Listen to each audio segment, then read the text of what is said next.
নবীর গরিব সাহাবী আব্দুল্লাহ আনসারী।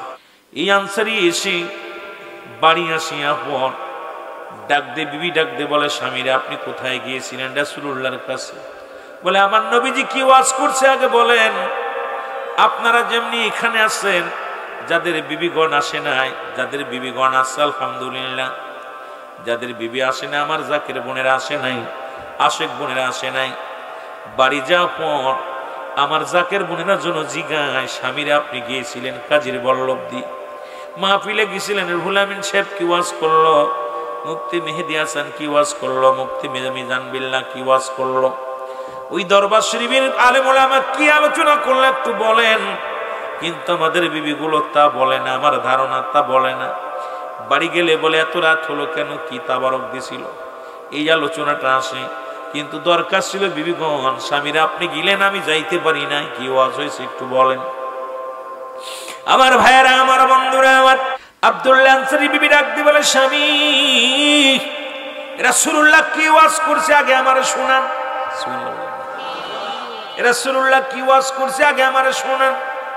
রাসূলুল্লাহর ওয়াজ শোনার জন্য আমি উৎপেতে বসে আছি, আমি যেতে পারি নাই, আপনি একটু দয়া করে বলেন রাসূলুল্লাহ কি ওয়াজ করছে।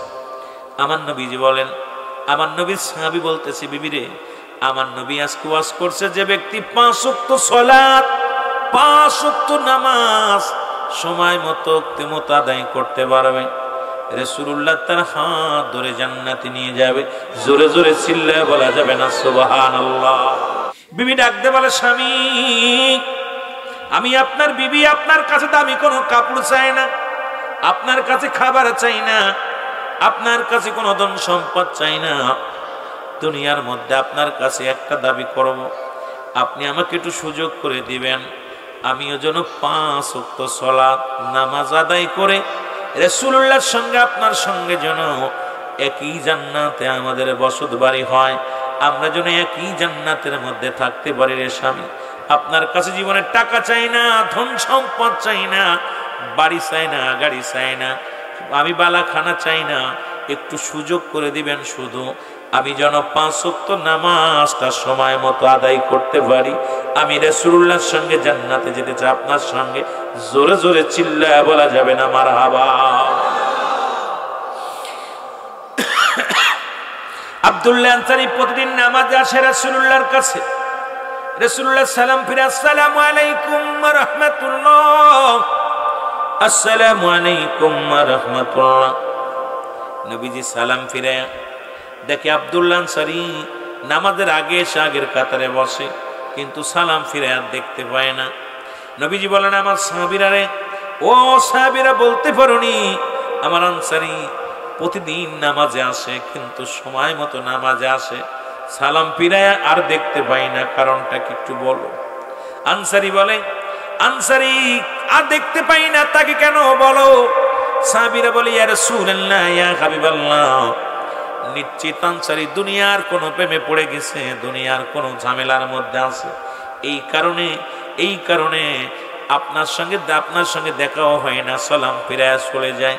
আমার নবী বলেন না তোমরা গীবাত করো না আমার আনসারীর বিরুদ্ধে, কারণ নবী এর আগেই বলছে আল গীবাতু আশাদ্দু মিনাল জিনা, পৃথিবীর মধ্যে গীবাত করে জিনাকারীর চাইতে কঠিন গুনাহ। জোরে জোরে চিল্লায় বলা যাবে না আল্লাহু আকবার। গীবাত করা যাবে না, পরনিন্দা করা যাবে না। ও যুবক ভাইরা, রাসূলুল্লাহ বলেন আমি নিজেই যাব। রাসূলুল্লাহ নিজে চলে গেলেন, আনসারীর বাড়িতে চলে গেলেন, যে সালাম দাস সালামু আলাইকুম ইয়া হালাল বাইত। ঘরের মধ্যে কেউ আসেননি, ভিতর থেকে কোনো আওয়াজ আসে না, একবার নয় দুবার নয় 3বার সালাম দিলেন রাহমাতাল লিল আলামিন, 3বারের একবারও জবাব আসলেন না। নবীজি কষ্ট পেয়ে, রাসূলুল্লাহ কষ্ট পেয়ে ফিরে আসলেন, পিছন থেকে আনসারী সালামের জবাব দেয়, ওয়ালাইকুম আসসালাম ইয়া রাসূলুল্লাহ, ওয়ালাইকুম আসসালাম ইয়া হাবিবাল্লাহ, ওয়ালাইকুম আসসালাম ইয়া রাহমাতাল লিল আলামিন। আল্লাহর নবী বলেন আনসারী তুমি সালামের উত্তর দিলা, 3বার সালামের উত্তর দিলা, তার মানে আর বুঝতে বাকি নাই তুমি সালাম শুনেছিল, উত্তর দাও নাই। আনসারী বলে ইয়া রাসূলুল্লাহ ইয়া হাবিবাল্লাহ, আল্লাহর কসম করে বলি আপনার সালাম আমি কানে শুনেছিলাম, কিন্তু উত্তর দিতে পারি নাই, কেন উত্তর দিই না এটার জবাব আমি দিতে পারবো না। যদি একটু দয়া করে আমার বাড়িতে যাইতেন তাহলে আমি বলতে পারতাম। আল্লাহর নবী বলে চলো যাই। কেমন নবী? এমনি কেন নবীকে বায়ানাত, উত্তম আখলাক, উত্তম চরিত্র, উত্তম গুণাগুণ আমার নবীরে দিছে, যা পৃথিবীর মধ্যে অন্য কোন নবীরে দেন না। যে নিয়ামত আল্লাহ রাব্বুল আলামিন আমার হাবিবকে দান করেছে, এই নিয়ামত পৃথিবীর মধ্যে আর কারো দান করে নাই। জোরে বলা যাবে না মারহাবা। রাহমাতুল লিল আলামিন চলে গেলেন, আনসারী দরজা খুলে দিলেন। খুলে দেওয়ার সঙ্গে সঙ্গে রাসূলুল্লাহ তাকে দেখে ঘরের ভিতরে বিশাল একটা গর্ত খোঁড়া। আল্লাহু আকবার। বিশাল একটা গর্ত খোঁড়া। আমার নবীজি বলেন, আনসারী তোমার ঘরের ভিতরে এত বড় গর্ত খোঁড়া কেন? বলি, ইয়া রাসূলুল্লাহ, ইয়া হাবিবাল্লাহ, আপনি যখন আমাকে সালাম দিয়েছিলেন আমি গর্তের মধ্যে উলঙ্গ অবস্থায় বসেছিলাম, পণ্যের মধ্যে কোনো কাপড় ছিল না, এই কারণে আপনার সালামের জবাব দিতে পারিনি। আমার নবী ডাক দিলেন, আনসারী কি বলতে চাও? বলি, ইয়া রাসূলুল্লাহ, ইয়া হাবিবাল্লাহ, আল্লাহর কসম করে বলি নবী গো, আমি আপনার সালাম কানে শুনেছি না, উত্তর দিতে পারি নাই, কারণ আমার ঘরের মধ্যে স্বামী স্ত্রী মিলে মাত্র একখানা কাপড় গো নবী। যখন আজান পড়ে যায়, মসজিদে আজান পড়ে যায়, সঙ্গে সঙ্গে আমি ইয়া রাসূলুল্লাহ, ইয়া হাবিবাল্লাহ, আপনার পিছে নামাজের জন্য চলে যাই। আমার বিবি উলঙ্গ হয়ে গর্তের মধ্যে বয়া থাকে। আবার সালাম ফিরাইয়া এক দড়ি বাড়ি চলে আসি। বাড়ি আসিয়া ওই গর্তের মধ্যে আমি ঢুকিয়া কাপড়টা খুলে দিই। এই কাপড়টা পরিধান করে আমার স্বামী আমার বিবি নামাজে ছিল। হুজুর, আপনি যখন সালাম দিয়েছিলেন তখন আমার বিবি নামাজের মধ্যে ছিল, আর আমি উলঙ্গ অবস্থায় বসে থাকার কারণে আপনার সালামের জবাব দিতে পারি নাই। ইয়া রাসূলুল্লাহ, ইয়া হাবিবাল্লাহ, এই জন্য বেয়াদবি হয়েছে, সালামের উত্তর দিতে পারি নাই। আমার নবী চোখের পানি ছেড়ে কান্দার বলে, আনসারী রে, আয়া এক কাপড়ে তোমরা স্বামী স্ত্রী দুজন মিলে নামাজ পড়লে সাহাবী, আমি ওয়াদা করলাম কিয়ামত কিয়ামতের ময়দানে তোমাদের স্বামী স্ত্রী দুজনকেই আমি নবী হাত ধরে জান্নাতে নিয়ে যাব। জোরে বলা যাবে না সুবহানাল্লাহ। এ ভাইরা আমার, বন্ধুরা আমার, এক কাপড়ে যদি আনসারী স্বামী স্ত্রী দুজন নামাজ আদায় করতে পারে, আমি আপনাদেরকে বলে যাই, ও যুবক ভাইরা, গোপালগঞ্জ জেলার মধ্যে মসজিদপুর থানার মধ্যে কাজীর বল্লভের জমিনের মধ্যে এমন কোন দরিদ্র মানুষ নাই যার এক টুকরা কাপড় আছে। জাকের ভাইরা, আমি আপনাদের কাছে জানতে চাই, তারপরেও যদি নামাজ না আপনারা পড়েন, এক নম্বরে কেবলা জান হুজুর বলে গেছেন, বাবা যারা বেনামাজি তারা আমার জাকের না। সুতরাং এক নম্বরে আমার দরবারে যারা যান নামাজ পড়েন না তারা আটকষি যাবেন না। এক নম্বর, ভালোবাসেন আর না বাসেন কিচ্ছু যায় আসে না আমার। শুনলাম জাকের ভাইরা, শুনে নেন, যেহেতু কেবলা জান হুজুর বলছে বাবা যারা বেনামাজি তারা আমার মুরিদ না, সুতরাং আপনি যে লাভকে যদি মুরিদ হিসেবে গণ্য হতে হয় অবশ্যই সালাত আদায়ের দরকার আছে কিনা। আর নামাজটা তো আমার রব্বে কারিমের, নামাজ যদি আদায় না করেন আল্লাহর সঙ্গে কোনো সম্পর্ক থাকবে না, রাসূলের সঙ্গে সম্পর্ক থাকবে না। এক কাপড়ে যদি স্বামী স্ত্রী দুজন নামাজ আদায় করতে পারে, তাহলে আমি আপনাদেরকে বলে যে আমার জাকের ভাইরা, আশিক ভাইরা, যে তরিকার ভাইরা আছেন না কেন, আজ থেকে নামাজের কোনো মুসলমান নামাজের কোনো বাঁচার মতো কোনো পথ নাই নামাজ ছেড়ে। কারণ সলাৎ সলাৎ সলাৎ, এই নামাজ ছাড়া কোনো পথ নাই, কোনো গতি নাই। একমাত্র সমস্ত খারাপ কাজ থেকে বাঁচায় নামাজে। জোরে বলেন ঠিক কিনা? এক কাপড়ে আশ্চর্যজনক আমার ভাইয়েরা, আপনাদের কি সবার যে সব ভিক্ষা করে সবচেয়ে ফকির তারও 4-5টা কাপড় আছে, এরপরে যদি নামাজ না পড়ে আল্লাহর কাছে জবাব দিতে পারবে? জোরে বলেন পারবে? জবাব দেওয়া মতো সম্ভব? এ মুসলমান, গভীর মনোযোগ। এই জন্য আমার জাকের ভাইদের কাছে আমার একটা করজোড়ে দাবি।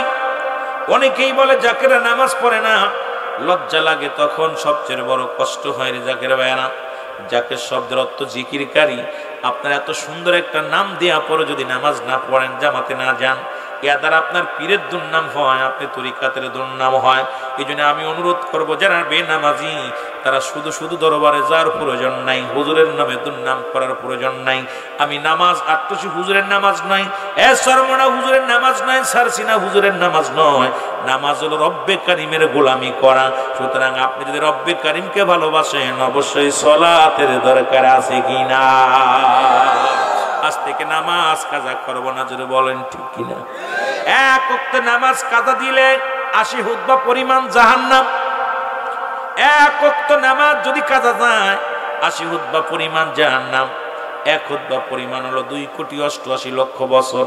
এখন আপনার জিন্দেগির মধ্যে 2,88,00,000 বছর হলো এক হুতবা পরিমাণ, আরো 79 হুতবা আছে। তাহলে এক ওয়াক্ত নামাজ কাজা দিলে যে পরিমাণ পাপ আপনি করবেন, অন্যায় করবেন, এটার বিচার যদি রব্বে কারিম করে, আপনার আমার জান্নাতে যা সম্ভব নয়। জোরে বলেন ঠিক কিনা। কিবলাদান হুজুরকে দেখেছি শেষ জীবনে হুজুর নামাজ যখন আজান পড়ে যেত, হুজুর আউমাও করে কাঁদত। আল্লাহর কসম করে বলি, শোনে না, মিথ্যা নয়, গল্প নয়। হুজুর তাড়াতাড়ি যখন উজু করানো হতো, উজু না থাকলে হুজুর উজু করাইয়া দিত, তাসবির বা উজু করাইয়া দিত। কেবলা যান ইশারা দিত, বাবা তাড়াতাড়ি নিয়ে যাও, জামাতে আজান। আমার কেবলা যান হুজুর অসুস্থ অবস্থাও জামাত তরফ করেন নাই, হুইল চেয়ার মোবারক এসে দেখছেন মসজিদের ভিতরে একটা ঘিরা জায়গা এবং হুজরা শরীফের মধ্যে কেবলা যান হুজুর জামাতে শরীক হতেন। আর মুসলমান লক্ষ্মীপুরী সাহেব, সাদেকুর রহমান সাহেব, মুসলমান সনক শেষ জীবনের লক্ষ্মীপুরী সাহেব নামাজ দাঁড়াইলে হুজুর আসতে দেরি হলে বলতো, বাবা তাড়াতাড়ি যান, আমারে নিয়ে যান। কারণ আমার পীর কেবলা যান জামাত তরফ করেন নাই। নামাজ তো দূরের কথা, নামাজটা পর্যন্ত জামাতটা তরফ করেন নাই। তার মুরিদানরা যদি নামাজের ঘর খেলাফ করেন, তাহলে আমার পীরের দুর্নাম হবে। জোরে জোরে বলেন ঠিক কিনা। মুর্শিদ তোমার দরবারে, আরে বান্ধব তোমার দরবারে, চাকরিরা আমারে, বলেন চাকরিনীরা মারে। আমি রোজকের মাইনা, রোজকের চাই না, রোজকের মাইনা দিও তুমি একবারে, চাকরিরা আমারে। মুর্শিদ তোমার দরবারে, বান্ধব তোমার চাকরিরা মারে, আরে চাকরিরা আমার ভাইরা আমার, যে কথাগুলো বলি দয়াল নবীর গুণে গুণান্বিত ছিল মুর্শিদ কিবলা জান। আরে তার মুরিদান যদি সেই আদর্শ আদর্শিত না হয়, সে আদর্শের মধ্যে যদি না থাকে, কেমন করে দয়াল নবীর উম্মাত বলে দাবি করে? কেমন করে দয়াল নবীর উম্মাত বলে দাবি করবে? আমি করজোরে দাবি করে যাব, বাবার আমার এখনো সময় আছে। পীরের খাসলাতে খাসলাত ধরতে হবে। জোরে জোরে চিল্লায় বলেন ঠিক কিনা। আমার ভাইয়ের আনসারি, এই আনসারি দুটি সন্তান ছিল, কলিজা দুটি সন্তান। সামনে আসতেছে আমাদের এই মুসলমান পহেলা মে 18 বৈশাখ। কথাগুলো খেয়াল রাখবেন, অতি গুরুত্বপূর্ণ মাস, মুর্শিদ হারানো মাস, এই প্রেমের মাস। আমি শরিয়াত তরিকত হাকিকত দিয়ে আলোচনা করবো, আগেই বলেছি, খেয়াল করবেন। মুসলমান আব্দুল্লাহ আনসারী নামাজে চলে গেলেন। যে কান্ত সালাম ফিরে মসজিদের মধ্যে বয়ে আছে, মনটা বড় মলিন। রাসূলুল্লাহ খোঁজ দিলেন, ডাক দিয়ে বলেন, আমার সাহাবীরা রে, আমি দেখলাম আমার আনসারী মসজিদে এক কর্নারে দাঁড়ায় আছে, বসে আছে রে, মনটা বড় ভারী। খবর নেয় আনসারী কি হয়েছে, খবর নেয়, সালাম দা, আসসালামু আলাইকুম আনসারী, হুজুর আপনাকে তলব করেছে, আপনাকে হুজুর ডাকছে। দয়াল নবী রাসূল পাক সাল্লাল্লাহু আলাইহি সাল্লাম বসে আছে, কামরার মধ্যে আনসারী প্রবেশ করলেন। নবীজি বললেন, আনসারী দেখলাম তোমার মনটা বড় ভারী, মনটা বড় মলিন, কারণটা কি? বলি, ইয়া রাসূলুল্লাহ, ইয়া হাবিবাল্লাহ, কো মলিন? আমি তো নামাজ শেষ করলাম। বলে না রে আনসারি না, প্রতিদিন তো তুমি নামাজে আসো, তোমার মনটা কেন করলো থাকে, আজকে তোমার মনটা বড় ভারী, মন বলতেছে তোমার মনে কি হয়েছে তুমি একটু বলো। আনসারি বলে ইয়া রাসূলুল্লাহ, ইয়া হাবিবাল্লাহ, নবী গো, ও মায়ার নবী, কি আর হবে নবী গো, মনের ভিতরে একটু কষ্ট আছে। নবীজি বললেন কি কষ্ট বলো। বলে হুজুর, আমি তো গরিব মানুষ, আপনি জানেন, পান্তা আনতে শেষ, কারণ ভাত আনতে লবণ শেষ, লবণ আনতে পান্তা শেষ, সব শেষ। নবী গো, আমি এমন দরিদ্র মানুষ, আমার দুটি সন্তান আছে, দুটি ছেলে, এই ছেলে দুটি ক্ষুধার্ত পাগল। আমি যখন মসজিদের নামাজের জন্য এসেছিলাম নবী গো, আমি যখন নামাজের জন্য আপনার কদম মোবারক আসতে এসেছিলাম, দরজা খোলা ছিল, আর দুটি সন্তান 3 দিন পর্যন্ত ঘরের মধ্যে কোনো খাবার নাই, 3টা দিন অনাহারে সন্তানেরাও না খেয়ে আছে। হুজুর, ওই দরজা খোলা পাইয়া এই ফাঁক দিয়া যা ইহুদির গাছের খাজুরগুলো টুকায়া খেয়েছে। আমি নামাজ শেষ করে যায় দেখি হুজুর, আমি নামাজ শেষ করে যা দেখি ঘরের ভিতরে আমার বাচ্চা দুটি নাই। আমি বিবিরে জিগাইলাম, বিবিরে আমার বাচ্চা দুটি কই? ওই ক্ষুধার যন্ত্রণায় ছটফট করতেছিল, ক্ষুধা লাগছে। দুটি ভাই তো দেখেছিলাম ওখানেই দাঁড়িয়েছিল। আমি যা দেখি নবী গো, ইহুদির খাজুরের গাছের নিচে এই দুটি ভাইকে হাত মোড়া দিয়া, পায়ে রশি দিয়া, হাতে রশি দিয়া বেঁধে রাস্তা মাটির মধ্যে ওই ধুলার মধ্যে ফেলে রাখছে। জোরে জোরে চিল্লায় বলা যাবে না আল্লাহু আকবার। আল্লাহর নবী বলেন কি বলতে চাও? বলে হুজুর, আমি গিয়েছিলাম যে ইহুদিকে বললাম, ইহুদি রে, ওই ইহুদি আমার ছোট ছোট মাসুম বাচ্চা দুটি ক্ষুধার যন্ত্রণায় সহ্য করতে পারে না, আপনার গাছের দুটি খেজুর খেয়েছে, খুরমা খুঁটি খেয়েছে, আমার সন্তান দুটি ছেড়ে দেন, ওরা তো নাবালক মানুষ, বোঝে না, ওদের ছেড়ে দেন। ইহুদি আমাকে ধমক দিয়ে বলে, ইহুদি ধমক দিয়া বলে, এ নবীর প্রেমিক আনসারী রে, শোনো, তোমার এই ছোট বাচ্চা দুটিকে ছাড়ব না যতক্ষণ পর্যন্ত আমার এই গাছের খুরমার এই যে পরিমাণ খানা খেয়েছে, যে খুরমাগুলো খেয়েছে, এই খুরমাগুলো যদি শোধ না করতে পারো, খেজুরগুলো যদি শোধ না করতে পারো, তোমার ছেলে দুটের হাতের পায়ের রশি ছাড়া যাবে না, এই জঙ্গলের মধ্যেই পড়ে থাকবে। ইয়া রাসূলুল্লাহ, ইয়া হাবিবাল্লাহ, আমি মনে বড় কষ্ট পেয়েছি, আমি খাজুরও দিতে পারি নাই, সন্তান দুটো বাঁধা অবস্থায় পড়ে আছে ইহুদির খাজুরের বাগিচার মধ্যে। আমি যখন আসতেছিলাম, পিছন থেকে ছেলেটা ডাকতে বলে আব্বু, পিছন থেকে বড় ছেলে ডাকতে বলে আব্বু। ইয়া রাসূলুল্লাহ, ইয়া হাবিবাল্লাহ, নবী গো,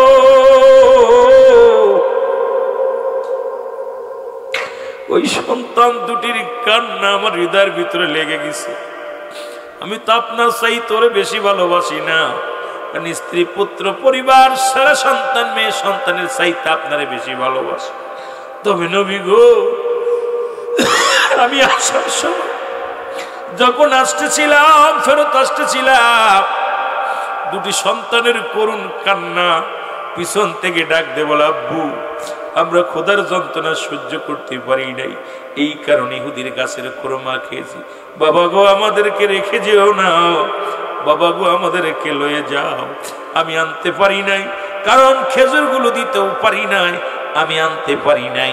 সন্তান দুটি খাজুরের বাগিচার মধ্যে পড়ে আছে। জোরে জোরে চিল্লায় বলা যাবে না আল্লাহু আকবার। আমার ভাইয়েরা, আমার বন্ধুরা, আমার রাহমাতুল লিল আলামিন ডাক দিয়ে বলে, আনসারী, ও আনসারী, তুমি আগে বলো নাই কেন?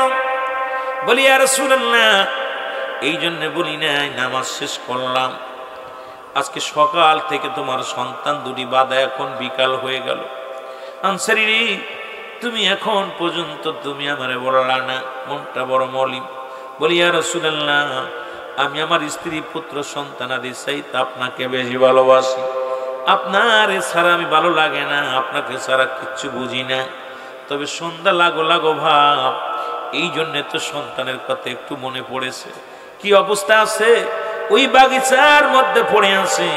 ইয়া রাসূলুল্লাহ, ইয়া হাবিবাল্লাহ, আমার নবী কানসারী রে, আয় কাছে বয়। নবীজি কাছে বসলে, নবী ডাক দিলেন, আমার সাহাবীরা রে, কোথায় রে আবু বকর? হযরত আবু বকর ছুটে আসলেন। আবু বকর বলে, ইয়া রাসূলুল্লাহ, ইয়া হাবিবাল্লাহ, বান্দা হাজির আপনার সামনে।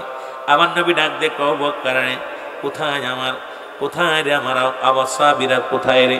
চলে আসলেন হযরত ওমর ফারুক রাদিয়াল্লাহু তাআলা আনহু চলে আসলেন। নবীজি বলেন কোথায় রে আমার সাহাবীরা? সাহাবীরা সব এক এক করে হযরত উসমান গনি রাদিয়াল্লাহু তাআলা আনহু চলে আসলেন। উসমান গনি যখন আসলেন আমার নবী ডাক দিয়ে বলেন উসমান গনি রে, আমি তো তোমারই খুঁজতেছিলাম, কারণ আমার সাহাবীরা ডান দিক থেকে বাম দিক থেকে সব সাহাবী হাজির হয়ে গেছে, আমি তো তোমার তালাশেই ছিলাম। উসমান গনি বলেন বান্দা হাজির আপনার সামনে। ইয়া রাসূলুল্লাহ, ইয়া হাবিবাল্লাহ, গোলাম আপনার সামনে হাজির হয়ে গেছে। ডাক দিয়ে বলে উসমান গনি রে, শোনো শোনো। উসমান গনি বলে হুজুর আপনি কেন কাঁদেন? আপনার চোখে কেন পানি? উসমান গনি বলে নবী গো,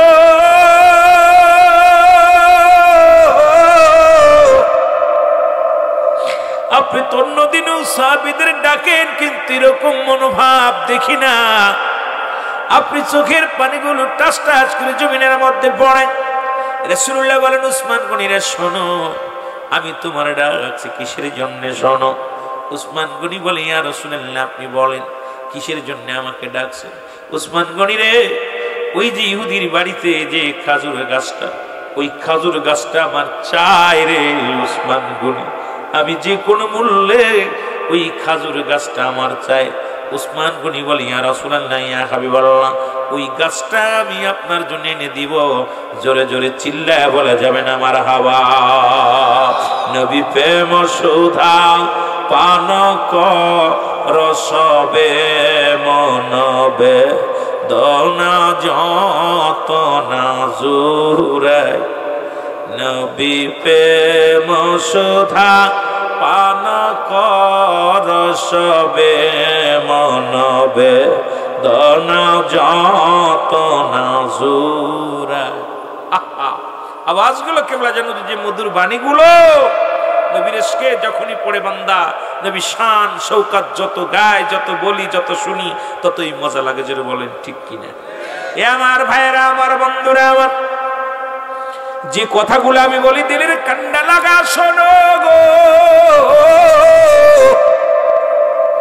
উসমান গনি রাদিয়াল্লাহু তাআলা আনহু বলে হুজুর আপনার কথা আমি রাখবো হুজুর। রওনা হয়ে গেলেন উসমান গনি, রওনা হয়ে গেলেন। এ মুসলমান শুনে না, আমার নবীজি ডাক দিল উসমান গনি রে, আমার আব্দুল্লাহ আনসারীর চোখে পানি পড়ে রে, আমি সইতে পারি না। দুটি বাচ্চা তার ওই খাজুর গাছের নিচেই পড়ে আছে, যাও যাও তাকে খাজুরের বিনিময় দিয়া অর্থ দিয়া সন্তান দুটিকে উদ্ধার করো, আর ওই গাছটাও তুমি ওই আনসারীর জন্য বরাদ্দ করো। জোরে জোরে চিল্লায় বলা যাবে না মারহাবা।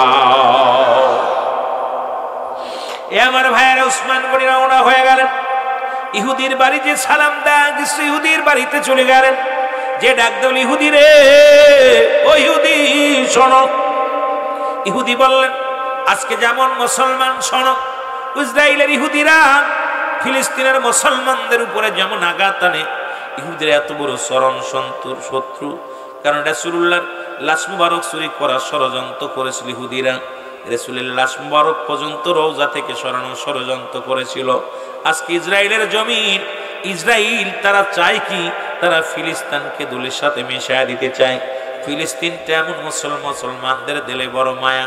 মুসলমানেরা জায়গা জমি দিয়েছিল ফিলিস্তিনেরা, কাদের ইসরায়েলকে থাকার জায়গা দিয়েছিল। আজকে ইসরায়েলেরা সেই মুসলমানদেরকে ধূলিসাৎ করে জায়গা জমিগুলো দখল করে নিয়ে হাজার হাজার রক্ত, আমার মা বোনদের রক্ত, ছোট মাসুম বাচ্চাদের রক্ত ঝরায়। এ রব্বে কারীম, ওই ফিলিস্তিনের জমিনকে তুমি রক্ষা করো, ইহুদির হাত থেকে গোটা মুসলমান জাতিকে তুমি রক্ষা করো। জোরে বলেন আমিন। আমার ভাইরা, আমার বন্ধুরা, আমার এবার উসমান গনি যা বলেন ইহুদিরে, তোমার এই খাজুর গাছটা আমার চাই। ইহুদি বলে আমার খাজুর গাছ আমি বিক্রি করব না। বলে আমি এই খাজুর গাছটা আমার প্রয়োজন। বলে না, আমি এটা বিক্রি করব না, এটা আমার গাছটা আমার লাগবে। উসমান গনি কয় ইহুদিরে, তোমার এই খাজুর গাছটার বিনিময় তুমি কি চাও? কি চাও? বলে তুমি কি দিবা? বলে তুমি যা চাইবা তাই দিবা। ইহুদি মনে মনে চিন্তা করে, এই একটা গাছের বিনিময়ে যদি অনেকগুলো গাছ চাই কতই না লাভ হবে। এসে যে দেখা যাক সে দেখি দেয় কিনা। ডাক দে বলে ওসমান গনি রে, তুমি যেহেতু দিতে চেয়েছো তাহলে আমি শ্রাবণী কয় চাও? বলে তোমার ওই পাশের যে নতুন বাগিচার 100 খাজুর গাছ, 100 খাজুর গাছে খাজুর ধরা শুরু করেছে, ওই 100 খাজুর গাছ যদি তুমি একটা গাছের বিনিময়ে আমারে দাও তাহলে তোমার আমি ওই একটা খাজুর গাছ দিতে পারি। ওসমান গনি বলে নিয়ে আসো, তাড়াতাড়ি দলিল নিয়ে আসো, তাড়াতাড়ি স্ট্যাম্প নিয়ে আসো। আমি লিখিয়ে দিলাম 100 খাজুর গাছ বিনিময় আমি একটা খাজুর গাছ করাই করলাম। জোরে বলেন মারহাবা। আর একটু জোরে জোরে চিল্লায় বলেন মারহাবা। এবার ওসমান গনি যখন গাছগুলো দিয়ে দিলেন, 100 খাজুর গাছ, ধরন্ত খাজুর গাছের বাগিচাটা ইহুদিরে দিয়ে দিলেন। বিনিময়ে কয়টা খাজুর গাছ? জোরে বলেন কয়টা খাজুর গাছ? আমার বাবারা আমার একটা খাজুর গাছ নিলেন। ইহুদি এবার ডাক দে বলে ওসমান গনি রে, একটা কথা আমি বুঝতে পারলাম না, তুমি এমন পাগল, তুমি মুসলমান, তোমরা কেমন পাগল? ওসমান গনি কয় তুমি কি জানো না আমি পড়েছি আশহাদু আল্লা ইলাহা ইল্লাল্লাহু ওয়াহদাহু লা শারীকা লাহু ওয়া আশহাদু আন্না মুহাম্মাদান আবদুহু ওয়া রাসূলুহু লা ইলাহা ইল্লাল্লাহু মুহাম্মাদুর রাসূলুল্লাহ। জোরে জোরে চিল্লায় বলেন সাল্লাল্লাহু আলাইহি ওয়াসাল্লাম। এই ইহুদি তুমি বুঝবা না আমি কালেমা আল্লাহ ছাড়া কোনো মাবুদ নাই, আল্লাহ ছাড়া কোনো ইলাহ নাই, আল্লাহ ছাড়া কোনো শরীক, আল্লাহর কোনো শরীক নাই, তাকে পার একমাত্র মাধ্যম ঠিকানা হলো রাহমাতুল লিল আলামিন। ইহুদি শোনো, আমার নবী চাইছে এই খাজুর গাছটা 100 খাজুর গাছ নয়, তুমি যে 1000 খাজুর গাছ চাইতা, এমনকি আমার জীবনটা যদি চাইতা, আমার কলিজাটা চাইতা, আমার নিজ হাতে তোমার কলিজাটা আমার কলিজাটা বাইর করে তোমাকে দিয়ে দিতাম একটা গাছের জন্য। জোরে জোরে চিল্লা বলা যাবে না মারহাবা। আমার ভাইরা, আমার বন্ধুরা, আমার রাসূলকে ভালোবেসেছিল সাহাবীরা। এমন কি আশ্চর্য জানো আমার জাকের ভাইরা, একটু লক্ষ্য করবেন, কেবলা জান হুজুরকে যারা ভালোবাসেন, এখনো যারা ভালোবেসে যান, যারা আপন মুর্শিদকে ভালোবাসেন, আমার বিশ্বাস ওই রকম যে কোনো মুহূর্তে যে কোনো ডাক আসলে মুসলমান জাকের ভাইরা জীবনকে বাজি রেখে কাজ করতে প্রস্তুত আছে কিনা? জোরে বলেন আছে কিনা? এ আমার ভাইরা, বন্ধুরা আমার, আমরা তো রসুলকে দেখি নাই, রসুলকে দেখি নাই, নবীর নায়েব খাজা ফরিদপুরীকে দেখেছি, যিনি ছিলেন দয়াল নবী রাসূল পাক সাল্লাল্লাহু আলাইহি সাল্লামের নায়েব, মুসলমান, যিনি আল্লাহকে পাওয়ার জন্য সারা জীবন সাধনা করলেন, যিনি দয়াল নবীর প্রেম শিক্ষা দিলেন এই জগতের মধ্যে। হুজুর বলতেন, বাবা দয়াল নবীর ভালোবাসা যার অন্তরে যতটুক, তার ঈমান বলতে ততটুক। দয়াল নবীর প্রেম ভালোবাসা যার অন্তরে নাই, তার ঈমান বলতে কিছু নাই, সরাসরি বেঈমান। সেই নবীকে ভালোবাসতে চাই আমরা।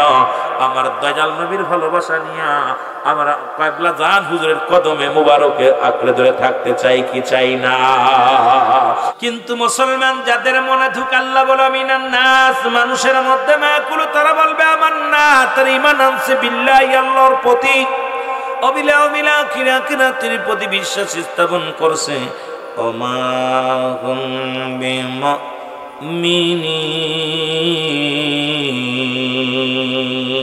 আল্লাহ বলে মুমিন যারা মুত্তাকিন বলে দাবি করবে এক শ্রেণী মানুষের জমিনের নাস, মানুষের মধ্যে মায়াকুল, তারা বলবে আমার না, তার ঈমান আনছে বিল্লাহি, আল্লাহর প্রতি। এ মুসলমান শোনো, ওই আব্দুল্লাহ ইবনে উবাইয়ের চরিত্র যাদের ভিতরে কোশ্চিন কালো, তারা নবী মানবে না, তারা আল্লাহর আওলাদে ওলিদের মানবে না, ওলিদেরও মানবে না, কারণ তারা ইসলামের বিধান কিছু মানবে কিছু মানবে না। কারণ এই মানুষের মধ্যে ধোঁকাবাজ, মানুষের মধ্যে বেঈমান, মানুষের মধ্যে মুনাফিকে ভরপুর আছে। আল্লাহর জন্য কমিনান নাস, নাস শব্দের অর্থই হলো মানুষ। আল্লাহ যে বলতো মুসলমান শুনে নাও, শুনে নাও আমার ভাইয়েরা, আমার বন্ধুরা আমার, আল্লাহ কিন্তু মানুষদের মধ্যে বলছে ধোঁকাবাজ, বেঈমান আছে। তদ্রুপ বিশ্ব জাকের মঞ্জিলে কিবলা জান হুজুর বলে গেছেন, বা মালি জাফিক জাকের জাকেরদের মধ্যে ভাগ করেছে বাবা। এমন কিছু জাকের আছে যারা নিজের জীবনকে অর্পণ করে আপন পীরের কদম তারা শক্ত করে ধরেছে, জোরে বলেন ঠিক কিনা।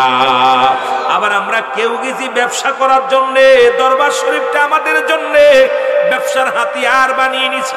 কেউ গেছি মুসলমান আপন পীরের কদমে গেছি আল্লাহ রাসূলকে পাওয়ার জন্য, কেউ গেছি দুনিয়াবি কামানোর জন্য। আমার বাবারা আমার এই জন্য মুসলমান করে নাও, আমার কেবলাজান হুজুরের কদম মোবারকে আমরা যারা গেছি হুজুর তো নিজে আসেন না, আমরা নিজেরাই গেছি নিজের দরকার পূরণ করার জন্য, জোরে জোরে বলেন ঠিক কিনা। আমার বাবারা আমার বন্ধুরা আমার, তবে ওই রকম বিপদে পড়েছেন রাসূলুল্লাহর কদমে, যখন রাসূলুল্লাহ কালেমার দাওয়াত দিলেন দলে দলে মানুষগুলো রাসূলুল্লাহর কলেমা পড়ে মুসলমান হয়ে গেলেন, রাসূলুল্লাহর দলভুক্ত হয়ে গেলেন, রাসূলের পাগল হয়ে আশিকেরা ছুটে রওনা হয়ে গেলেন। এই খবর শুনতে পাইলেন তৎকালীন জামানার একজন কুস্তিবীর, তার নাম হলো রুকানা। জোরে জোরে চিল্লায়া বলা যাবে না আল্লাহু আকবার। নাম কি? রুকানা। নাম কি? রুকানা নামে একজন কুস্তিবীর। উনি শুনতে পাইল মক্কা মদিনা নগরে এমন একজন মানুষ আছে যার চেহারা দেখলে মানুষ পাগল হয়ে যায়, পরশ পাথরের মতো। এই পাথরের সঙ্গে ছোঁয়া লাগলে সোনা যেমন পাথর যেমন সোনা হয়ে যায়, লোহা যেমন সোনা হয়ে যায়।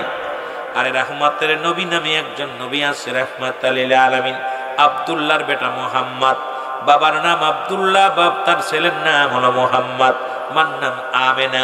কুরাইশ বংশের মধ্যে এমন একজন প্রদীপ আছে যারা দেখা পর মানুষ দলে দলে কালেমার মালা পড়ে মুসলমান হচ্ছে। এই খবরটা রুকানা শুনতে পারার পর চিন্তা করে এই মহল্লার সবচাইতে বড় বীর তৎকালীন জামানায় মক্কা মদিনার সবচাইতে বড় বীর, সবচাইতে বড় পালোয়ান, তার নাম হলো রুকানা। জোরে জোরে বলো নাউজুবিল্লাহ, আর একটু জোরে বলো আল্লাহু আকবার। রুকানা চিন্তা করে এই মহল্লার মধ্যে বর্তমান যুগে আমার মতো কুস্তিবীর, আমার মতো বল, আমার মতো শক্তিশালী এই পৃথিবীর মধ্যে কেউ নাই। সুতরাং কোথা থেকে আব্দুল্লাহর বেটা মুহাম্মদ আসলো? কেবলাজান হুজুর যখন আট্টশির জমিনে আসলো, এই মহল্লার মধ্যে অনেক মৌলানা, তাদের ধারণা আমরা কামেল পাস, আমরা বড় মুক্তি, আমাদের কাছে মানুষ আসে না। ওই থেকে বেটা জুড়ি আসলো আসমতুল্লাহ ফরিদপুরি, এসে জগৎ তেরে পাগল বানাইলো। আগে কথা বোঝানোর জন্য আমি আলোচনার মধ্যে একটু ডুব দিছি, শুনে নেন বাবা। তখনকার জামানায় আলেম ওলামা ফরিদপুরের মানুষ মানতে পারে না আট্টশির হুজুরে। আপনাদের এই নগর সদরপুরের মানুষ, ভাঙ্গার মানুষ, মকসেদপুরের মানুষ কেউ মানতে পারে নাই। সবার মুখে একটা বলছিল জাদুকার আছে আট্টশির জমিনে। ওরে মানব রূপে এক জাদুকার আছে, যারে দেখে সেই পাগল হয়ে যায়। যে আট্টশির হুজুরে একবার দেখছে সে আর একবার দেখার জন্য ছুটে যায়। এই লোকটা নিশ্চিত একজন জাদুকার, এই লোকটা নিশ্চিত একজন ধোঁকাবাজ। এ মুসলমান শোনো, পুরো ফরিদপুর বিভাগের যত নেতা কর্মী, যত আলেম ওলামা ছিল, সবাই আট্টশির হুজুরকে জাদুকার বলে, সবাই আট্টশির হুজুরকে মুসলমান ভণ্ড প্রতারক বলে সবাই স্বীকৃতি দিয়ে দিল। সবার মুখে একটাই বলছিল আট্টশির হুজুর বর্তমান জামানার সবচাইতে বড় জাদুকার। জোরে জোরে চিল্লায়া বলা যাবে না নাউজুবিল্লাহ। আমি মূল আলোচনাটা আমি ধরবো আপনাদেরকে, আমি রুকানার কাছ থেকে ঘুরে আসি। মনে রাখবেন মুসলমান, রুকানা চিন্তা করে আমার গায়ে বল বেশি, আমি বুদ্ধি বেশি, কারণ মক্কা মদিনার জমিনে আমার চাইতে এত বড় শক্তিশালী ব্যক্তি আর কেউ নাই। আমার বুদ্ধিতে আমি বড়, শক্তিতে আমি বড়, সম্পদে আমি বড়, কারণ মক্কা মদিনার বুকে আমার মতো এত বড় বলবান, এত বড় কুস্তিবীর, এত বড় নাম করা মানুষ কেউ নাই। ওই থেকে এক দাড়িওয়ালা টুপিওয়ালা আসলো, আইয়া উনি উড়ে এসে জুড়ে বসে শুনছে। ওনার কাছে যে যায় সেই কালেমা পড়ে মুসলমান হয়, ওনার কাছে যে যায় সে আর ফিরে আসে না, সে তার নিজের ধর্ম ত্যাগ করে রাহমাতুল লিল আলামিনের ধর্মের মধ্যে দীক্ষার হয়ে যায়। রাসূলুল্লাহর কালেমা পড়ে লা ইলাহা ইল্লাল্লাহু সাল্লাল্লাহু আলাইহি ওয়াসাল্লাম। জোরে বলেন মারহাবা, আর একটু জোরে বলো মারহাবা। রুকানা বাড়ি গেলেন, যা কাপড় চুপড় গুছায় ছেলে ডাকতে বলে, ছেলের নাম হলো এজিদ। নাম কি? এজিদ বলে আব্বা কই যাও? কয় বাবারে আর বলিস না, আমি সারা জীবন মক্কা মদিনার সবচাইতে বড় বীর। মক্কা মদিনার জমিনে আমার সামনে আইসা কেউ কথা বলতে পারে না।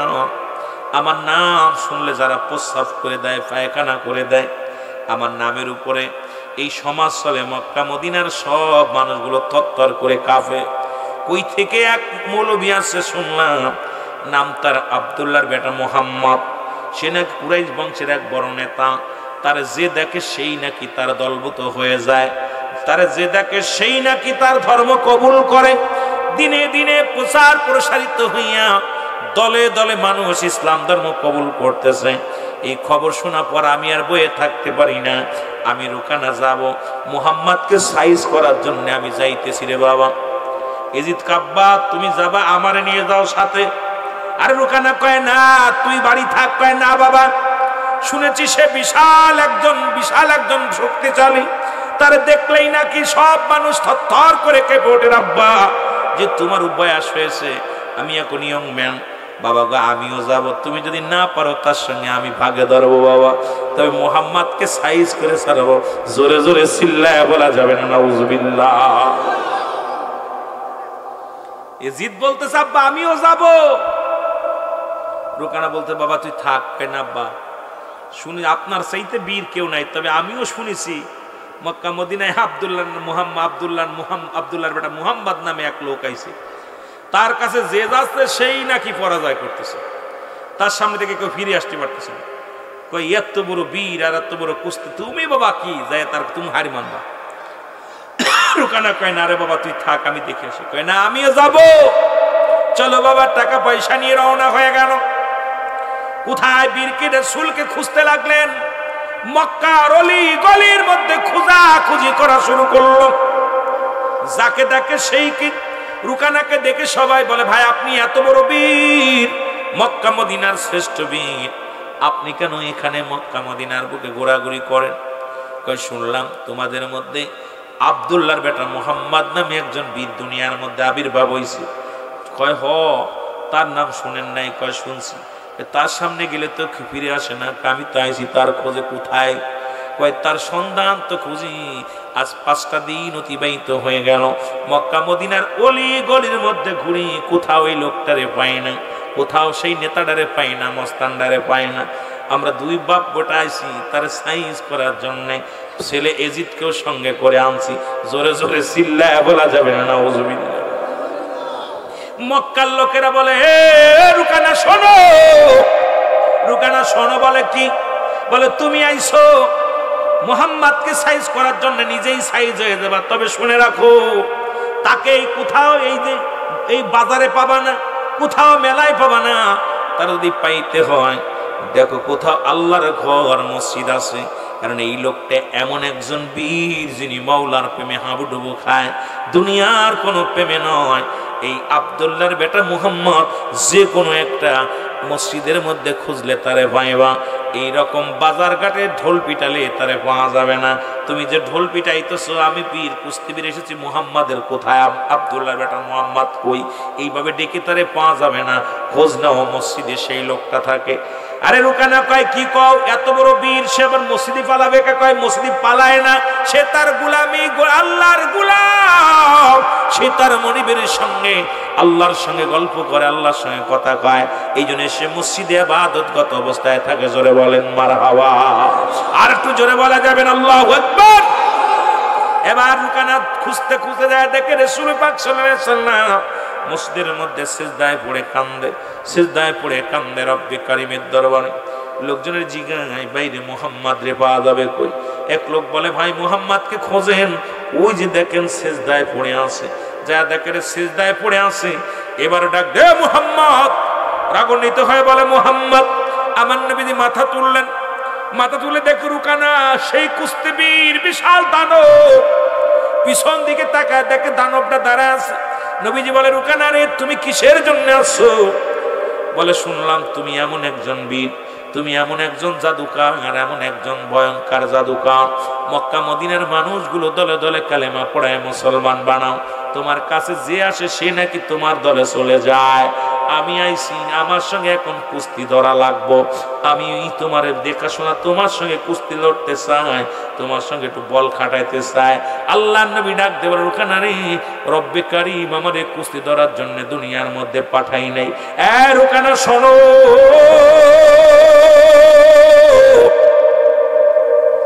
রব্বে কারীম আমারে পৃথিবীর মধ্যে কুস্তি ধরার জন্য পাঠান নাই।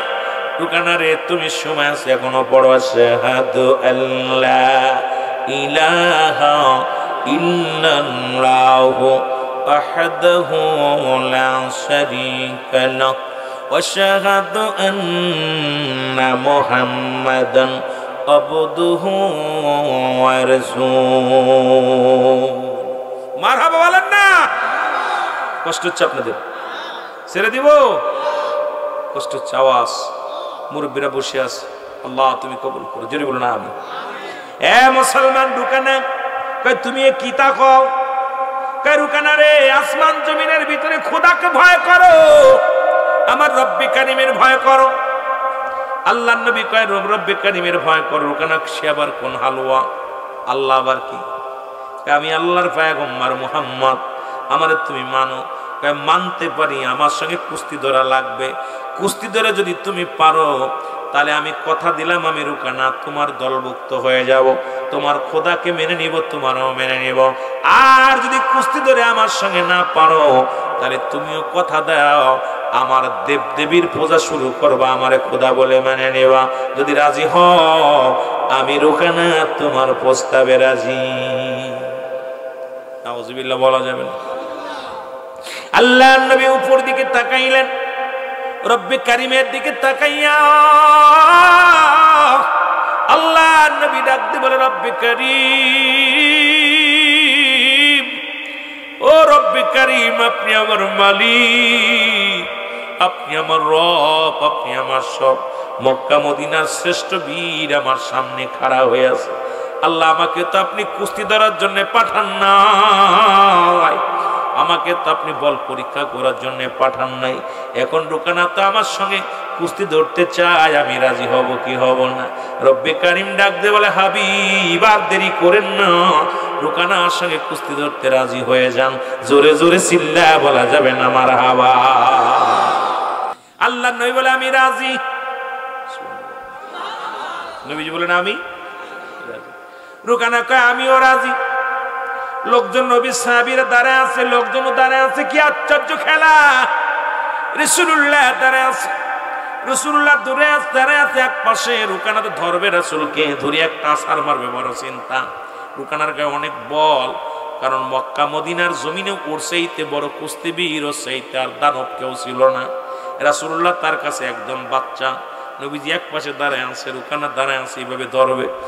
আর আমার নবী তো অপেক্ষা আছে, রব্বে কারীমের অপেক্ষায়। রব্বে কারীম কি করে? এমন সময় নেফরি একজন নেফরি একজন জাস্ট আছে।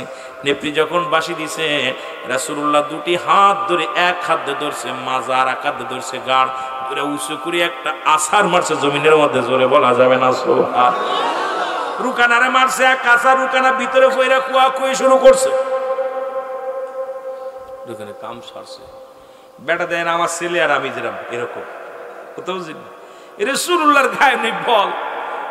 মা রাসূল একদম ওনার কাছে বাচ্চা। রাসূল দুইটা হাত দুইটা মাজা ধরে উঁচু করে মাথার উপরে নিয়ে মারছে এক আছাড় ছটপট করা শুরু করছে। মাজা গেল, জীবন গেল, শেষ হইলাম। নবীজি কয়, ধরবনি? কয়, না না ধরিস না, আর মরছি। নবীজি কয়, তাহলে কালেমা পড়। কয়, কালেমা পড়। কয়, হবে না, আর একবার। আল্লাহু আকবার। এবার আমি বেশি প্রস্তুতি ছিলাম না, এই জন্য আমার আছাড় মারছো। দ্বিতীয়বার দেখা যাক। নবী কয়, ওঠ। আবার উঠলেন, উঠিয়ে দাঁড়ায় আছে রুকানা। ভয়, ভিতরে একটা ভয় ঢুকছে, কারণ আবার যদি আছাড় দেয় একটা। এবার রাসূলুল্লাহ ধরে আবার জোরে দুই হাত দিয়ে আবার যখন মুসলমান মাথার উপর নিয়ে আর একটা আছাড় মারছে। এবার আছাড় মারা পর রাসূলুল্লাহ কয়, কালেমা পড়। কয়, না, আর একবার। আল্লাহু আকবার। কি জীবনও তো যায়, অবস্থা খারাপ, তবু হাঁটতে রাজি না। চিন্তা করে দেবদেবী তার নাম ধরে কয়, দেবতা তোদের দোহাই লাগে, কালী, ভগবান। এই যে কি, এই লোকের কাছে আমার গায়ের আমার এক বাউর বড় নাই, আর সেই লোকটা আমার এমন আছাড় মারলো। এখন তো অবস্থা ভালো না, যখন তো কি করো, আর একবার একটা সুযোগ দাও আমার। নবী কয় কালেমা পড়, দেরি করিস না। রাসূলুল্লাহ কয় কালেমা পড়, দেরি করিস না, সময় বেশি নাই, কালেমা পড়, মরে যাবি। কয় না, আর একবার সুযোগ দাও। রাসূল কয় দিলাম সুযোগ। এবার উঁচু করে এমন আসার মারছে আর উঠতে পারে না, একবার মাটির লগে মিশে আছে। রাসূলুল্লাহ কয় নবী গো, আর ধরতাম না, আপনার লগে কালেমা পড়ায় দেন। ইল্লাল্লাহু সাল্লাল্লাহু আলাইহি ওয়াসাল্লাম, জোরে বলেন মারহাবা। রাসূলুল্লাহ জয়লাভ করলেন। রুকানাও কালেমা পড়লো, মুসলমান হয়ে গেল। রুকানার ছেলে ইয়াজিদ কাব্বা, তুমি যত সহজে হার মেনেছো, আমাকে হারানো সম্ভব নয়। তোমার একটু বয়স ভাটি, আমি এখন ইয়ং, আমি এখন তাজা, তুই যে গায়ে বল বেশি। রুকানা কয় বাবা রে, তুই আমার মতো মায়ের খাস নি, আড্ডি গুড্ডি ভাঙিনে কালেমা পড়।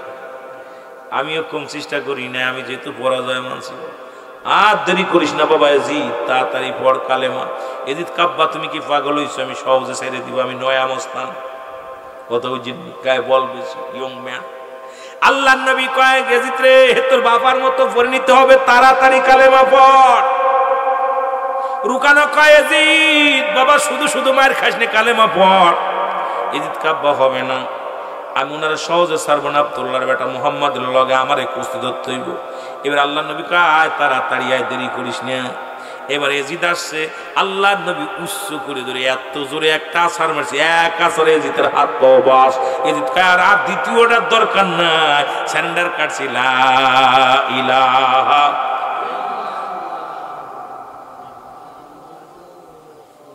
সাল্লাল্লাহু আলাইহি ওয়াসাল্লাম, জোরে বলেন মারহাবা।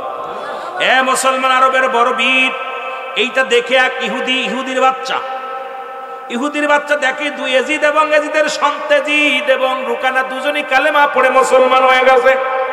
এই দৃশ্য দেখে দূর থেকে এক ইহুদি দেখে, আরে কাম সারছে। আব্দুল্লাহর বেটা মুহাম্মদ তো জাদুকার, তো সবচেয়ে বড় জাদুকর, এ তো কাউকে ছাড়বে না, দাঁড়াও এক খেলা দেখাবো আজকে। ডাক দিছে, মুহাম্মদ আমি আপনার কাছে কালেমা পড়ে মুসলমান হতে চাই। তাড়াতাড়ি হও, আমার একটা শর্ত আছে। কয় কি শর্ত? তোদের দুই বাপ বিটার তো সাইজ করছো, মাজা টাজা ভাঙছো, আড্ডি গুড্ডি ভাঙছো, এখন আমার তো ভাঙবা। ওই রকম ব্যাঙ্গে চুরে মুসলমান হতে চাই না, আমার একটা বুদ্ধি, আমি একটা কথা বলতে চাই। কয় কি কথা? কয় ওই যে একটা গাছ দেখা যায়, ওই যে গাছ দেখছো নি? কয় হ। ওই গাছটা কাটবা না, উঠাবা না, গাছটারে ডাক দিবা। গাছটা যদি তোমার পর্যন্ত আসতে পারে, যদি একা একা হেঁটে আসতে পারে, আমি ইহুদি কথা দিলাম কালেমা পড়ে মুসলমান হয়ে যাব। আল্লাহ নবী কয় ইহুদি রে, এই ইহুদি দাঁড়াও, ওই গাছটা আমি বলা লাগবে না, তুমি যে গাছের বলো। আল্লাহ নবী তোর স্মরণ করছে, রাসূলুল্লাহ ডাকছে, তাড়াতাড়ি যা। জোরে জোরে চিল্লায় বলেন মারহাবা। আর একটু জোরে বলেন। ইহুদি কয় কি কয়? আমার কথা শুনবনি? কয় আরে যা, তুই যা। ইহুদি শ্রদ্ধা কোন বলছে, বলা পর ইহুদি গাছের কাছে যা বলছে, গাছ ও গাছ, গাছ রে, আল্লাহ নবী রাহমাতুল লিল আলামিন তোমাকে বলছি এখান থেকে ওই পর্যন্ত যেতে হবে। সঙ্গে সঙ্গে গাছটা ডান দিকে একটা মোচর, বাম দিকে একটা মোচর, সামনে একটা মোচর, পিছনে একটা মোচর, গুটি গুটি পায়ে আগানো শুরু করছে। ইহুদি দেখে ঘটনাটা কিরে, গাছ দিয়ে হাঁটা শুরু করছে। যেখানে যেতে বলেছিল ঠিক সেই জায়গা চলে গেছে গাছটা। এবার ইহুদি বললেন, এ মুহাম্মদ, গাছটা তো ঠিকই আইছে, এবার দেখবো তুমি কত বড় শক্তিবান, কত বড় তুমি জাদুকার। গাছটার আবার এখান থেকে ওখানে যাইতে বলো, দিয়ে যেতে পারে কিনা। আবার নবীজি বলেন, আমার বলা লাগবে না রে ইহুদি, তুমি গাছের কাছে যেয়ে বলো, গাছ আল্লাহ নবী তোমার স্মরণ করছে, তুমি তোমার নিজ জায়গায় চলে যাও। জোরে জোরে চিল্লায় বলা যাবে না সুবহানাল্লাহ। আর একটু জোরে বলেন। এবার গাছের কাছে ইহুদি যায় বলে, ও গাছ, ও গাছ, রাসূলুল্লাহ তোরে স্মরণ করছে, তোমার জায়গায় চলে যাও, এখানে তোমার জায়গা নাই, জায়গায় চলে যাও। গাছটা আবার ডান দিক বাম দিকে একটা মোচর দিয়া, সামনে পিছন দিকে একটা মোচর দিয়া গুটি গুটি পায়ে জায়গায় চলে গেছে। ইহুদিকে, ওরে বাবা রে বাবা, তোর রুকানারে মারিছে, হাড্ডি গুটি ভাঙছে। এই যে শুধু বলবান নয়, শক্তিশালী নেই, যে আচ্ছা জাদুকারে জাদুকার, আজু দৌড় কালু দৌড়। জোরে বলো নাউজুবিল্লাহ। আর একটু জোরে বলো আল্লাহু আকবার। ঠিক এই রকম মুসলমান আবু জেহেল হাতের মধ্যে পাথর নিয়ে এসে বলে, মুহাম্মদ। ওই আবু জেহেল মার্কা লোক যারা জীবনেও তারা নবী চিনবে না, ওরা রাসূলুল্লাহর বিরোধিতা করবে, রাসূলের দুশমনী করবে। আর একদিকে কয়, মুহাম্মদ আমার হাতের মধ্যে যা আছে তুমি যদি বলে দিতে পারো তাহলে আমি কালেমা পড়ে মুসলমান হব। আমার নবী কয়, চাচা আবু জেহেল রে, তোমার হাতের মধ্যে যে জিনিসটা আছে ওইটা যদি নিজের জবান খুলে নিজেই বলতে পারে তাহলে কালেমা পড়তে পারবানি? কয় হ। এবার আমার নবীজি হাতের মধ্যে ইশারা দিয়ে কয়, হাতের মধ্যে যে বস্তু আছে তুমি কালেমা পড়ো। হাতের মধ্যে পাথর ছিল, কালেমা পড়ে লা ইলাহা ইল্লাল্লাহু সাল্লাল্লাহু আলাইহি ওয়াসাল্লাম। আবু জেহেল কয়, বাতিজারে কি জাদুকার, ভয়ঙ্কর জাদুকার। আর একটু জোরে, এই ভয়ঙ্কর জাদুকার বলে জুড়ে চলে গেল। এবার রাসূলুল্লাহকে বলে, রে মুহাম্মদ, তুমি দেখলাম দুনিয়ার মধ্যে বড় জাদুকার, দেখি আসমানে জাদু করতে পারো কিনা? বলে, আসমানে ওই যে তারকারাও যে দেখা যায়, চন্দ্রকে যদি তুমি দ্বিখণ্ডিত করতে পারো তাহলে আমি কালেমা পড়ে মুসলমান হয়ে যাব। আমার নবী কয়, বাসারে ওই চন্দ্রটা দ্বিখণ্ডিত করলে পরে তুমি কালেমা পড়ো? বলে হ্যাঁ। নবীজি চন্দ্রটাকে যখন ইশারা করলেন শাহাদাত আঙ্গুল মুবারক দিয়া, সঙ্গে সঙ্গে চন্দ্রটা দ্বিখণ্ডিত হয়ে গেছে। আমার মুসলমান আবু জেহেল ডাক দিয়ে কয়, বাতিজা মুহাম্মদ, আমি মনে করেছিলাম তুমি শুধু দুনিয়ার জাদুকার না, তুমি আসমানুর জাদুকার। এই কপাল যাদের খারাপ তারা জীবনেও কোনোদিন রাসূল মানতে পারে নাই।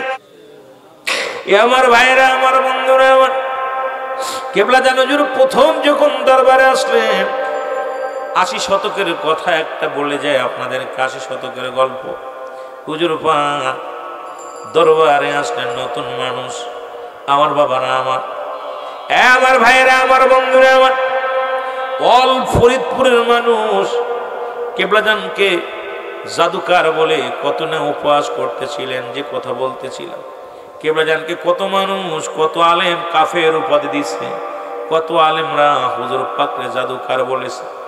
আমার কেবলা জানকে মূর্খ বলে গালি দিয়েছে। আমার কেবলা জানের সঙ্গে বায়াস করার স্বপ্ন করলেন।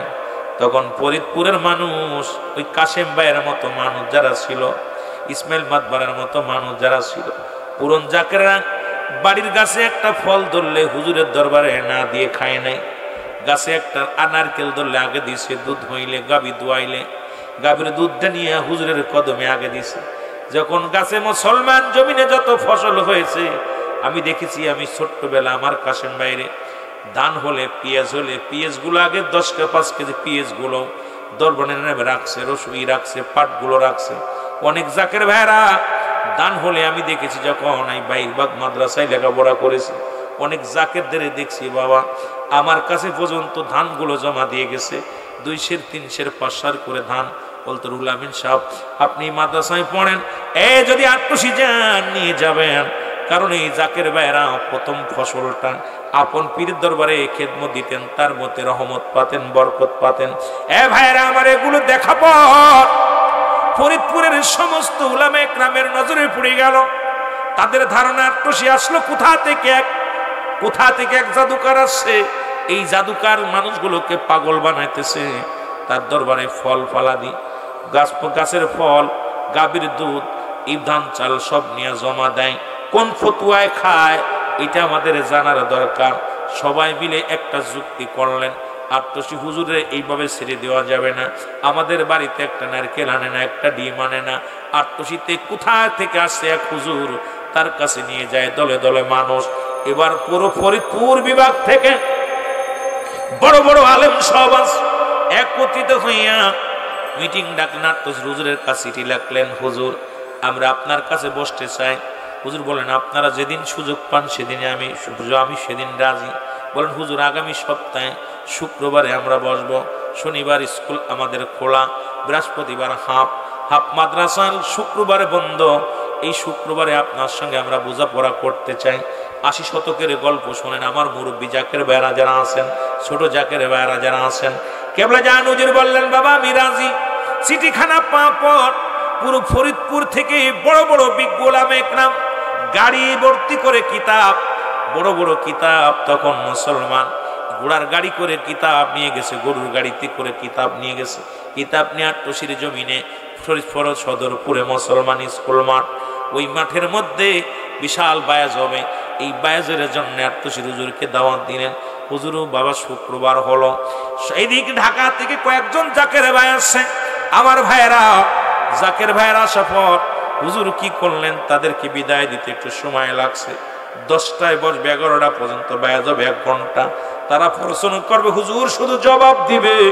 জবাব যদি না দিতে পারে, আট্টশির হুজুর এখান থেকে ন্যায় কর দিয়ে এখান থেকে ফরিদপুর জমিন ত্যাগ করবে, আর জীবনে আট্টশি থাকতে পারবে না। আর যদি জবাব দিতে পারে, তাহলে আট্টশির হুজুরের সঙ্গে আমরা সহযোগিতা করব। আট্টশির জমিনে যা যা করা লাগে আমরা পীরের সাথে সহযোগিতা করব। 2টা বিষয়ের পরে চুক্তিনামা হলো। জোরে জোরে চিল্লায় বলো আল্লাহু আকবার। 2 টাকা দিয়ে স্টাম্প কিনা হলো। মুসলমান শোনো, স্টাম্পের পর সই দেওয়া হলো। কেবলা জান হুজুর নিজেও সই করলেন, বাবা আমি আপনাদের শর্তে রাজি। উন্ডাও রাজি হলেন। বায়াস শুরু হয়ে গেল। কেবলা জান হুজুর আসতে একটু দেরি হলো। সবাই তো অপেক্ষা আছে, হুজুর আসবে, হুজুর আসবে। হুজুর এসে দাঁড়ালেন। দাঁড়ানোর পর মুসলমান শুনে নাও, হুজুর যখন আসলেন সবাই বলে, হুজুর আপনি দেরি করে ফেলছেন।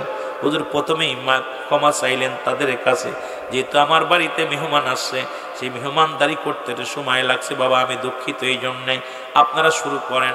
সবাই বলেন হুজুর শুরু করতে পারি। ঠিক আছে, যেহেতু উনি দেরি মাপ চেয়েছে, সময় একটু বেশি হয়েছে, কয়েক মিনিট দেরি হয়ে গেছে, হুজুর ক্ষমা চেয়ে নিলেন। এবার হুজুর বললেন, বাবা আমাদের আলোচনা যে বিষয়ের কোন আসছেন, আপনারা শুরু করেন। এবার শুরু করবে, বলে হুজুর শুরু করতে পারেন। বাবা শুরু করবেন, তবে এখানে যেহেতু বায়াস হবে, তর্ক বিতর্ক হবে, এখানে রায় দেবে কে বাবা?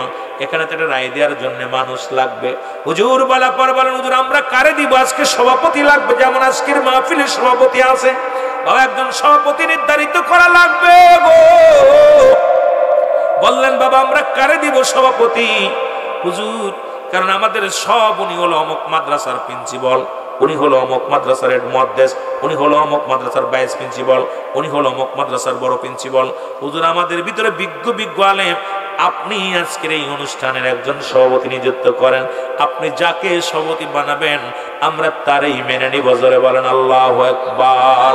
এর মুর্শিদ নাম যার অন্তরে ভরা, তার ভরা কি যায় রে মারা রে। মুর্শিদ নাম যার অন্তরে ভরা, তার ভরা কি যায়।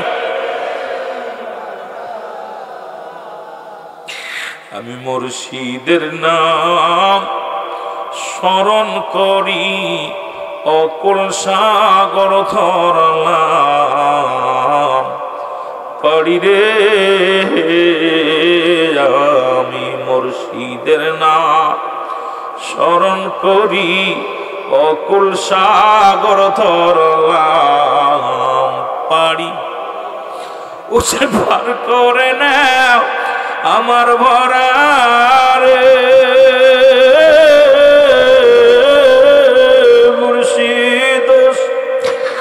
করে নাও আমার ভরা রে।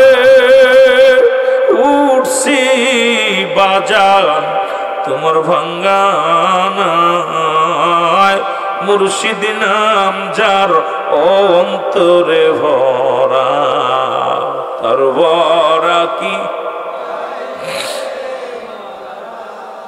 আমার বাবার নাম যার অন্তরে ভরা, তার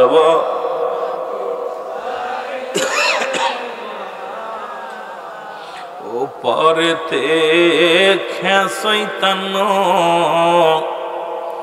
মুর্শিদ নাম ছিল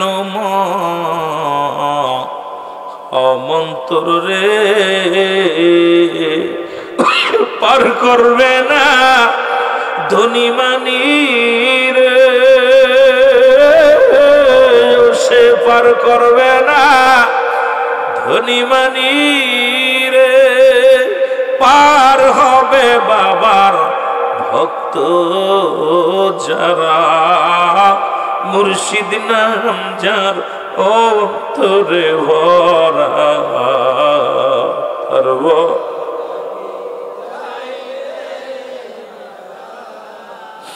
আমার বাজানের নাম যার অন্তরে ভরা তার ভরা কি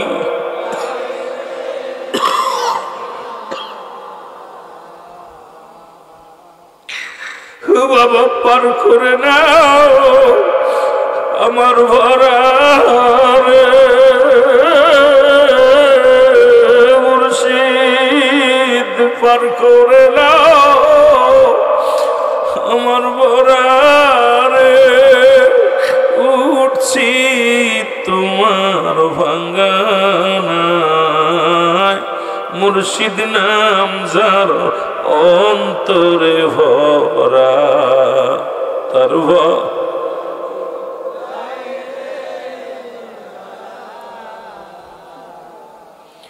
দরদির কথা বলতে গেলে কলিজার মধ্যে আঘাত লাগে। আমার ভাইরা আমার বন্ধুরা কেবলা যেন হুজুর বললেন বাবা আপনারা যদি সবাই সম্মতি দেন গো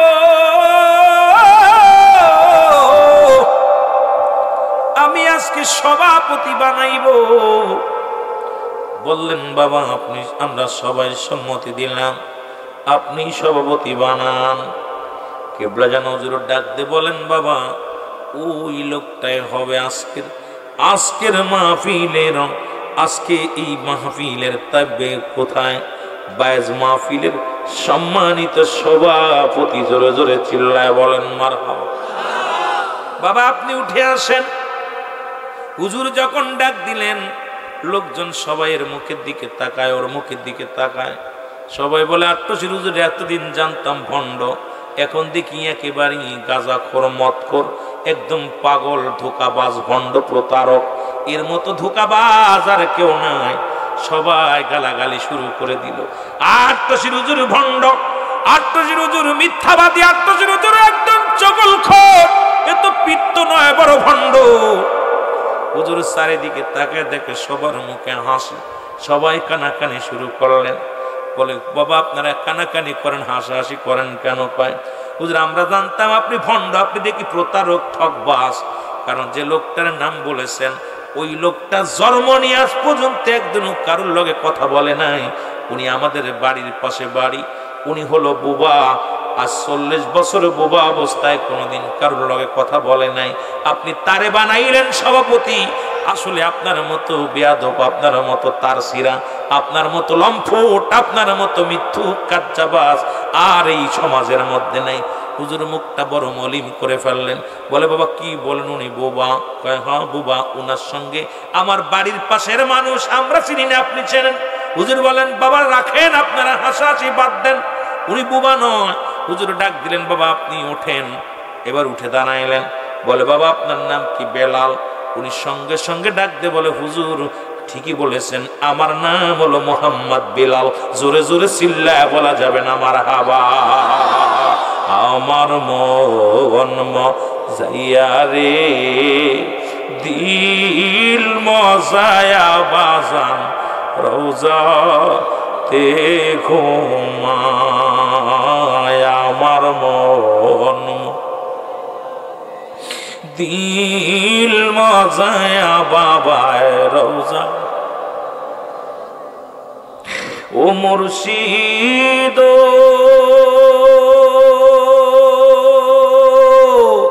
সবার আছে জায়গা জমি।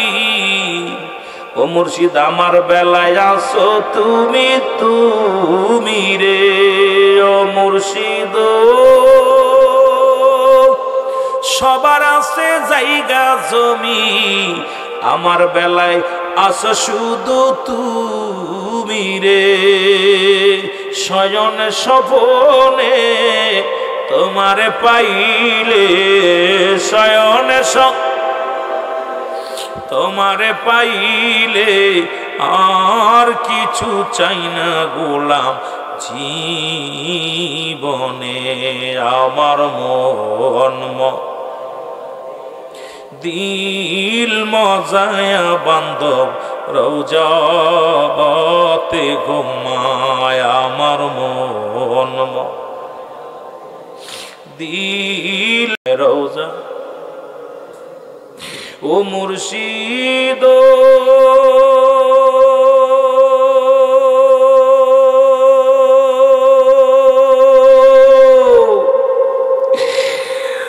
রিয়াকে আমার ভাঙ্গা নাও, তার উপরে পুবাল বাও, চলকে পানি লয় রে।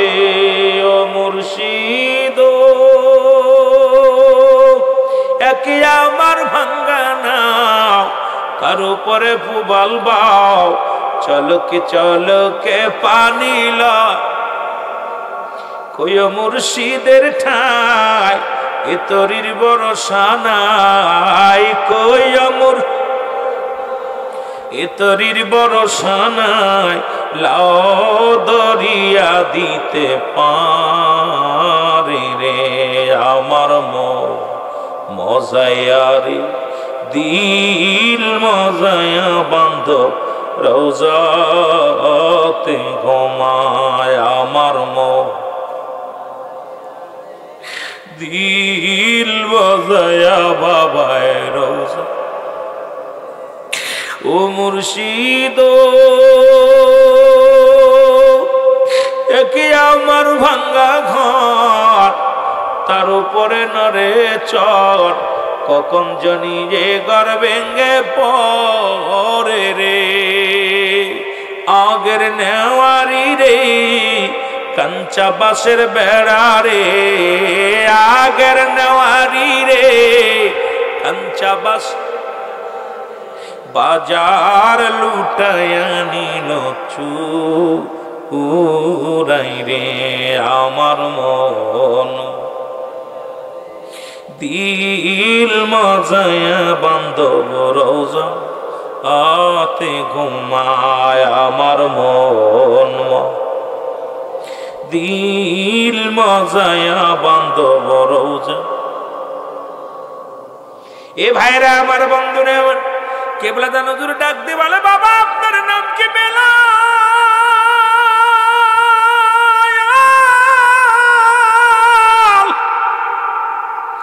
বেলাল ডাক দিয়ে বলে, জি হুজুর আমার নাম মোহাম্মদ বেলাল।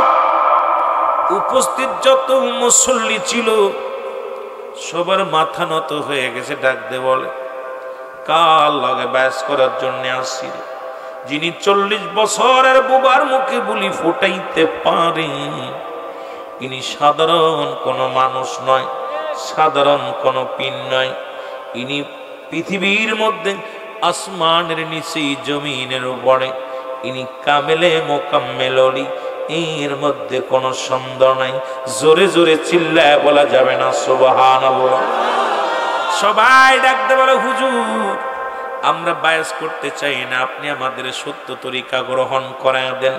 কিছু কিছু আলেম পালায়া চলে গেল, তারা নিজেরাও বায়াত গ্রহণ করলেন না। হুজুরকে জাদুকার বললেন, আত্মশির হুজুর জাদুকার, এই জাদুকার বলে পালায়া চলে গেল।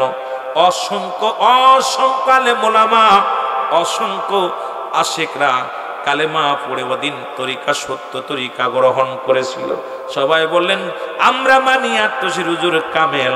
ওই যে দেশ ছেড়ে পালায়া যে সমস্ত জাতিরা গেছে, ওই মৌলবীর গোষ্ঠীরা আজও বাংলাদেশের আনাচে কানাচে যেখানে আছে, সেখান থেকে ওয়াজ করতে আসি। আত্মশির বিরুদ্ধে খুসানা দিলে ভালো লাগে না।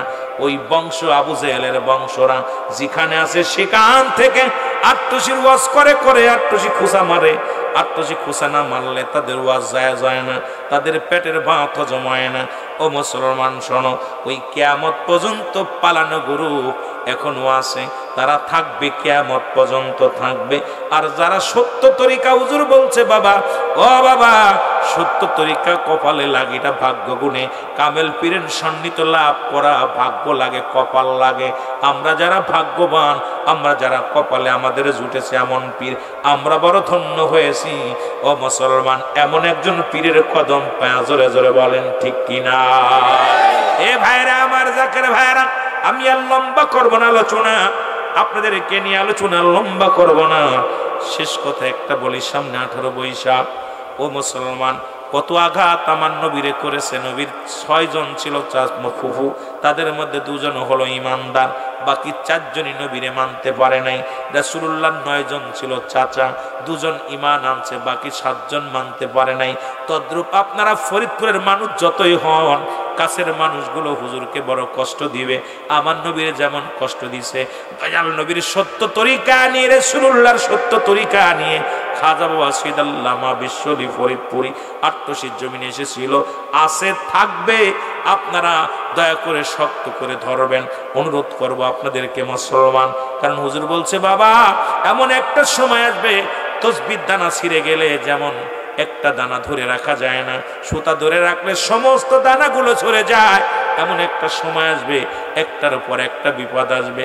একমাত্র দিন বাবা আখেরি মুজাদ্দেদের সৈনিক যারা, আখেরি মুজাদ্দেদের কদম যারা ধরে রাখবে বাবা, আল্লাহ পাক তাদের সমস্ত বিপদ থেকে রক্ষা করবে। ঠিক সেই জামানা এসে গেছে বাবা, দূরে নয়, জলে বিপদ, স্থলে বিপদ, মাঠে বিপদ, ঘাটে বিপদ, চারিদিকে বিপদ সংকেত দেখা দিছে। জাকিরানদের কাছে অনুরোধ করব, কেবলাদান হুজুর নসিহত গুলো আপনারা ফলো করবেন। কেবলাজান হুজুর ওজিফা গুলো দিছে, ওজিফা গুলো পালন করবেন। 5 ওয়াক্ত সালাত আদায় করবেন, তরিকাতের রকনগুলো ঠিক রাখবেন। খতম শরীফ কাজা করবেন না, দুরূদ শরীফ কাজা করবেন না। করজোরে দাবি করব আপনাদেরকে, মিয়া ভাইজান মুজাদ্দিদিন সাহেব আমাদেরকে ডাক দেন, এদিনও বলেছিলেন আপনারা জাকিরদেরকে মেসেজটা দিয়ে দিবেন, যদি কোনো জাকির খতম শরীফ কাজা না করে, কোনো জাকের জন্য খতম শরীফ কাজা না করে, দুরূদ শরীফ কাজা না করে এবং আমল ওজিফা আমলগুলো করে, 5 ওয়াক্ত সালাত আদায় করে, যদি কোনো জাকেরের একটা পশমের ক্ষতি হয় এটা আমরা বুঝে দেব। যদি এই আমলগুলো না করে, ক্ষতিগ্রস্ত হলে হুজুর পাকু দায়ী নয়, আমরা দায়ী নাই, এই মেসেজটা জানায়া দিবেন। এই জন্য আমি আপনাদের পাশের মানুষ হইয়া, দরবার শরীফের একজন নগণ্য গোলাম হইয়া আমি বড় আলেম হতে পারি না, আমি আপনাদের ভাই, জাকের ভাই, আপনাদের সন্তান, আপনাদের কলিজার টুকরা। সুতরাং আপনাদের দোয়া নিয়ে আমি গুনাহগার, কথা বলা শিখেছি। আমি আমার ভাইজান মহোদয়ের মেসেজটা আপনাদেরকে দিয়ে দিলাম।